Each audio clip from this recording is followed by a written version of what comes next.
বিবাহের কথা বলি, তারা তো এই জায়গাটা কি বলবেন? আপনার এই যে অপরাধ জগতে বাল্য বিবাহটা যেটাকে বলে, বাল্য বিবাহ রোধ করো। যাই হোক, এখন সংস্কার হচ্ছে, সকলকে সুদৃষ্টি কামনা করে ইসলামের দিকে আহ্বান করার জন্য। আল্লাহ তাআলা যেন আমাদের ইসলাম থেকে শিখে নিয়ে এই বাংলাদেশ থেকে আল্লাহ তার সাথে পবিত্র করে। এগুলো অন্যায়, বাল্য বিবাহ রোধ করো। অথচ বাল্য যৌন কাজে সরাসরি হচ্ছে। ও যে 10 বছর 11 বছর বের হয়ে যাচ্ছে বয়ফ্রেন্ডের সাথে, আর একটা মাত্র 12-13 বছরের ছেলে সে যে আরেকজনের মেয়েকে বা সুন্দরভাবে সে নিয়ে আসতে সক্ষম হয়েছে, তাহলে আমরা কি বলি? বাল্য বিবাহ রোধ করো। এই সমস্ত শালীন ভাষায় কথা না বলি, তাহলে আমাদের এই অন্যায় অপরাধ এদেশে আর হবে।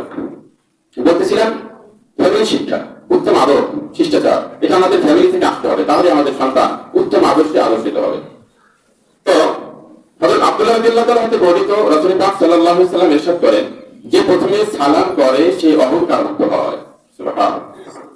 এখন আসি, শাবান মাসের ফজিলতের কথা বলতেছিলাম, কিন্তু সালাম এবং আদব শিষ্টাচার নিয়ে কথা বললে শেষ করে দিলাম সময়। যে হযরত আয়েশা সিদ্দিকা রাদিয়াল্লাহু তাআলা আনহা থেকে বর্ণিত, রাসূল পাক সাল্লাল্লাহু আলাইহি ওয়াসাল্লাম ইরশাদ করেন, মহান আল্লাহ শাবানের মধ্যবর্তী রাতে প্রথম আসমানে অবতীর্ণ হন এবং বড় কালবের সমুদয় শক্তির পশমের সংখ্যার চেয়ে বেশি অপরাধী বান্দাদের ক্ষমা করে থাকেন।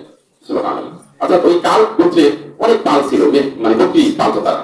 এক একটা বকরিতে কত আপনার পশম থাকে, ওই পালে অনেক বকরি ছিল। সেই এক্সাম্পল দিয়ে বলতেছেন আল্লাহ রাসূল, যে শাবান মাসের মধ্যবর্তী রাত্রে আল্লাহ তাআলা সকলকে আহ্বান করে আর ডাকে, যে ব্যক্তি আল্লাহ তাআলাকে ডাকে তাদেরকে এমন ভাবে মাফ করে দেওয়া হয়, বড় কালবের গোত্রের ছাগলের পালের পশমের চাইতে বেশি বান্দাকে মাফ করে দেওয়া হয়।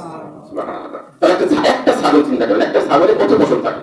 তাই আপনার একটা সেই পানের ভিতরে একজনের যদি আপনার 1000 ছাগল থাকে, সেই সমুদায় ব্যক্তিকে যদি মাফ করে দেওয়া হয়, মানে ওই এক একটা পশমের এক একটা ব্যক্তিকে এক্সাম্পল দিয়েছে, তো কত লক্ষ কোটি কোটি মানুষকে এই রাত্রে মাফ করা হয়। এটাই আজকে উদাহরণ দিয়েছে। হযরত আলী রাদিয়াল্লাহু তাআলা থেকে বর্ণিত, রাসূল পাক সাল্লাল্লাহু আলাইহি ওয়াসাল্লাম ইরশাদ করেন, যখন অর্ধ শাবানের রাত উপস্থিত হয় তখন তোমরা রাত জেগে ইবাদত করো এবং দিনে রোজা রাখো। ওই রাতে সূর্যাস্তের পরে প্রথমে আসমান অবতরণ হয়, প্রথম আসমানে আল্লাহ তাআলা অবতরণ করেন এবং বলেন, কোন কোন ক্ষমা প্রার্থী কি নেই, আমি তাকে ক্ষমা করে দেব। কোন জীবিকা প্রার্থী কি নেই, আমি তাকে জীবিকা দান করব। কোন বিপদগ্রস্ত কি নেই, আমি তাকে বিপদ থেকে মুক্তি দেব। হ্যাঁ, সুবহানাল্লাহ। এইরকম আপনার ভোর রাত পর্যন্ত ঘোষণা করতে থাকে ইবনে মাজাহ শরীফের হাদিস। তাহলে লাইলাতুন নিসফ মিন শাবান, এটি 14 দিনগত রাত্র, অর্থাৎ শাবানের 14 দিনগত রাত্রে এই কথাটা উল্লেখ রয়েছে। আয়েশা সিদ্দিকা রাদিয়াল্লাহু তাআলা থেকে বর্ণিত, রাসূল পাক সাল্লাল্লাহু আলাইহি ওয়াসাল্লাম ইরশাদ করেন, যে ব্যক্তি শাবান মাসে 3 দিন রোজা রাখলো তাকে আল্লাহ পাক কিয়ামতের দিন বেহেশতি উষ্টির উপর আরোহিত করবেন। সুবহানাল্লাহ, সুবহানাল্লাহ। তাহলে বন্ধুগণ, আমরা 3টা রোজা রাখি, একটা দুইটা রাখি, বিশেষ করে মহিলারা 3টা থাকে, বেশিও থাকে। এই পুরো মাসটাই হচ্ছে রমজানের পূর্ববর্তী মাস এবং প্রস্তুতি মাস। রমজান যে আসতেছে, এটার প্রস্তুতি মাস হচ্ছে এই শাবান মাস। আল্লাহ রাসূল সাল্লাল্লাহু আলাইহি ওয়াসাল্লাম যখন রজব মাস আসতো, তখন এই রজব মাসেই তিনি দোয়াটা বেশি বেশি পড়তেন, পুরো 2 মাস এই দোয়াটা পড়তেন বেশি বেশি। সেই দোয়াটা হচ্ছে, আল্লাহুম্মা বারিক লানা ফি রজব ওয়া শাবান ওয়া বাল্লিগনা রমাদান। হে আল্লাহ, রজব এবং শাবান মাসে আমাদেরকে বারাকাত দান করো এবং রমজান পর্যন্ত আমার হায়াতটা বৃদ্ধি করে দেন। সুবহানাল্লাহ। তাহলে আমরা দোয়াটা পড়ি, আল্লাহুম্মা বারিক লানা ফি রজব ওয়া শাবান ওয়া বাল্লিগনা রমাদান। এটা আমরা বেশি বেশি এই দোয়াটা এই মাসে বেশি বেশি পড়ব।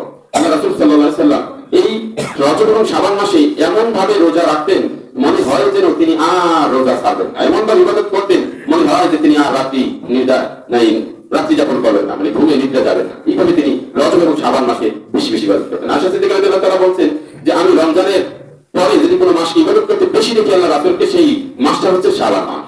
অর্থাৎ রজব এবং শাবান মাসে বেশি বেশি আল্লাহ রাসূল ইবাদত করতেন। এটা হচ্ছে রমজানের পূর্ববর্তী মাস, অনেক ফজিলতপূর্ণ মাস। বিশেষ করে শাবান মাসটা বরাকাতপূর্ণ মাস। এজন্য আমরা আসুন এই মাসে বেশি বেশি আল্লাহ তাআলা নফল ইবাদত করি। বিশেষ করে কোরআন তিলাওয়াত এবং নফল ইবাদত, প্রতি ফরজ নামাজের পূর্বে 2 রাকাত নফল ইবাদত করি, নফল নামাজ পড়ি এবং বিশেষ করে কবর জিয়ারতগুলো করি। হ্যাঁ, বিশেষ করে তাসবিহ তাহলিল করি, জিকির আজকার করি। এইগুলো আমরা বাড়িয়ে দিই। আর যারা বাড়ি রোজা রাখি, রোজা রাখার কথা বলা, বিশেষ করে 3 রোজা আমরা রাখবো, 13, 14, 15 অথবা 14, 15 যেভাবে রাখতে পারেন। 14 দিবাগত রাত্র, এটা হচ্ছে লাইলাতুন নিসফ মিন শাবান, গুরুত্বপূর্ণ একটি রাত্র। আসুন এই রাত্রে আমরা ইবাদত করার নিয়তে পুরো রাত্রটা আমরা উৎসর্গ করে দিই আল্লাহর। আমার তাওফীক ইল্লা বিল্লাহ। আসসালামু আলাইকুম।